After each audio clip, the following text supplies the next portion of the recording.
તો આનંદની ઘડી છે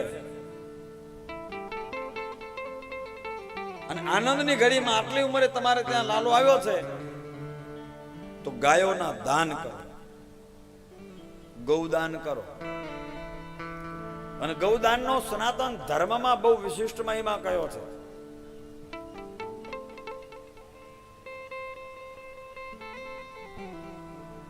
ગૌદાનનો બહુ મોટો મહિમા છે પ્રભુ.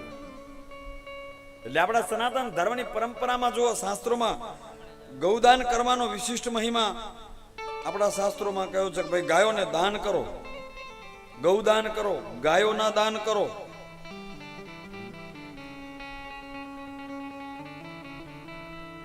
અને આપણા 16 સંસ્કારો કયા છે? એક પણ સંસ્કાર એવો નથી કે જેમાં ગૌદાન કર્યા વિના સંસ્કાર થાય.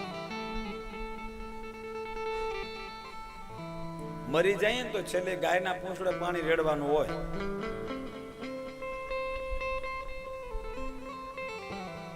અરે લગ્ન સંસ્કાર હોય તો આપણે 4 મંગળ બોલીએ છીએ. 4 મંગળમાં દાન કોના આવે? પહેલે મંગળ ભૂમિના દાન દેવાય, બીજે મંગળ હોનાના દાન દેવાય, ત્રીજે મંગળ ગાયોના દાન દેવાય. અરે કન્યાદાનનો અધિકાર ત્યારે મળે છે જ્યારે આ જીવાત્મા ગાયનું દાન કરે, ત્યારે કન્યાદાનનો અધિકાર મળે. ગૌદાનનો અધિકાર કોને છે? ગાયનું દાન કરવું હોય તો ગાયનો દાનનો અધિકાર કોને છે?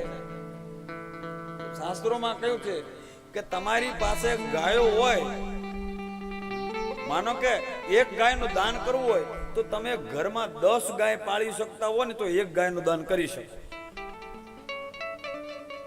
10 ગાયનું દાન કરવું હોય તો તમારા ઘરમાં 100 ગાય હોવી જોઈએ. 100 ગાયનું દાન તમારે કરવું હોય.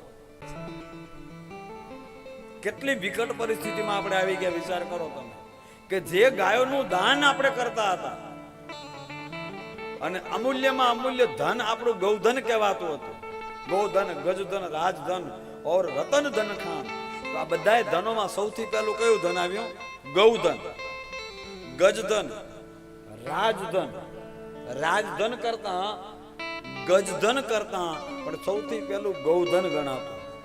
અને જે રાજા પાસે સૌથી વધારે ગાયોનું ધન હતું એ રાજા સૌથી મોટો ગણાતો.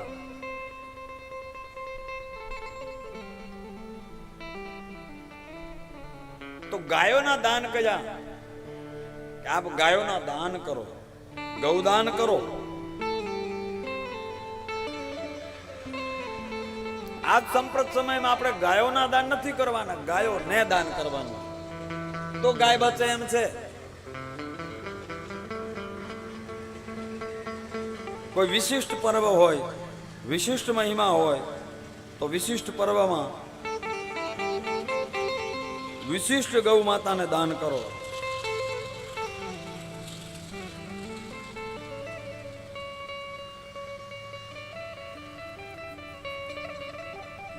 ભારત ભૂમિ ભાગ્યવંતી જ્યાં ગાયો ચરાવે ગોવા. અરે ભારત ભૂમિ ભાગ્યવંતી જ્યાં ગાયો ચરાવે ગોપાલ. પંચગવ્ય પયપાન કરીને પંડિત થઈ.